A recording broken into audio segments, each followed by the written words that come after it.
नमस्कार मंडळी, स्वागत आहे मावका किचनमध्ये। तर आज मी आपल्यासोबत माझं थोडक्यात डेली रुटीन शेअर करणार आहे आणि तसंच एक रेसिपी शेअर करणार आहे गिलक्यांची।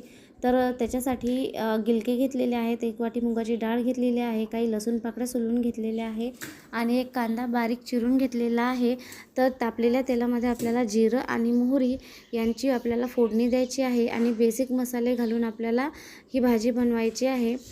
तर सर्वप्रथम मी इथे जिरं मोहरीची फोडणी दिलेली आहे। त्याच्यानंतर मी याच्यामध्ये कांदा घातलेला आहे आणि बेसिक मसाले घातले आणि दोडके आणि डाळ ही आपली एकत्रच आपल्याला फोडणीमध्ये घालायची आहे। थोडं पाणी टाकून भाजी शिजायला ठेवून दिली।